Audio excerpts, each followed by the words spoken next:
Withdrawal completed in December 2016 and larger U.S. presence coalition.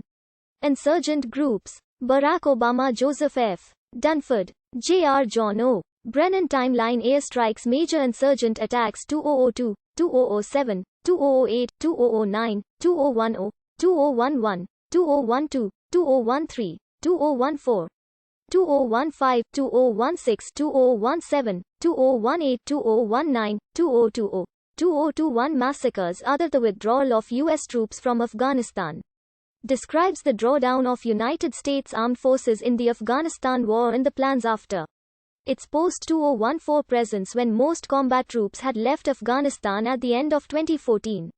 NATO had planned on maintaining 13,000 troops, including 9,800 Americans, in an advisory and counter-terrorism capacity in Afghanistan during the 2015 phase of the war in Afghanistan, and they were expected to maintain a presence inside Afghanistan until well after the end of 2016.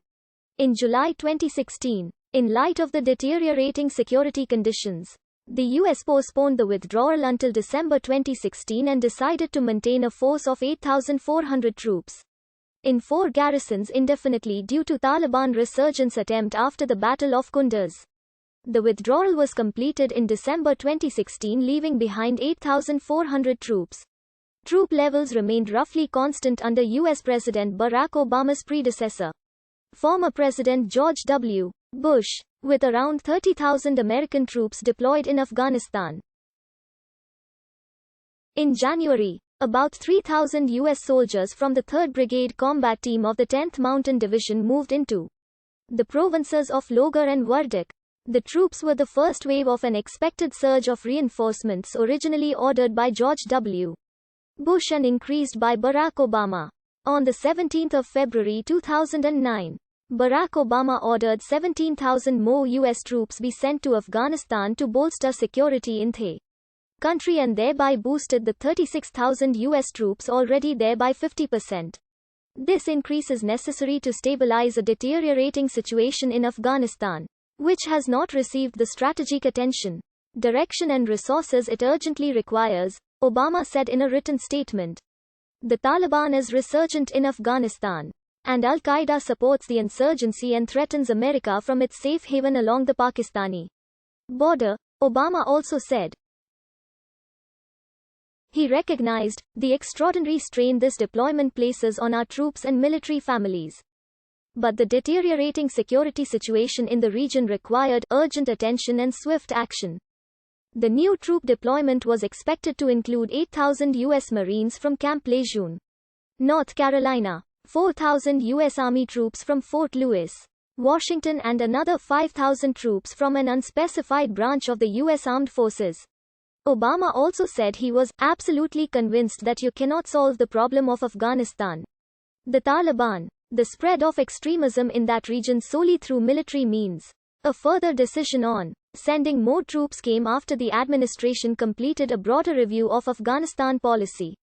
On the 27th of March 2009, Obama announced after an intense 60-day White House policy review, in which military commanders and diplomats, regional governments, partners, NATO allies, NGOs and aid organizations were consulted, a new strategy for Afghanistan and Pakistan. Quote, "So I want the American people to understand that we have a clear and focused goal: to disrupt, dismantle, and defeat Al-Qaeda in Pakistan and Afghanistan, and to prevent their return to either country in the future. That is the goal that must be achieved. That is a cause that could not be more just, and to the terrorists who oppose us, my message is the same. We will defeat you," Obama said. For this purpose, Obama announced that he plans to further bolster American forces in Afghanistan, increase aid to Pakistan, and set strict standards, like levels of violence and casualties in Afghanistan, Pakistani attacks against insurgents, and accounting for U.S. aid, for measuring progress in fighting Al-Qaeda and the Taliban in both countries. Part of his strategy was the deployment of 4,000 U.S. troops, beyond the additional 17,000 he authorized in February, to work as trainers and advisors to the Afghan army and police. The move was accompanied by a surge in U.S. civilians to Afghanistan to help rebuild the country's infrastructure. In addition to the renewed focus on Afghanistan, the Obama administration was to step up pressure on Pakistan to tackle the Al-Qaeda and Taliban safe havens in the tribal areas along its border with Afghanistan. U.S. military and civilian aid was to be increased. The last element of the policy was to try to engage Afghanistan's regional neighbors, including Russia and Iran, in helping to pacify Afghanistan.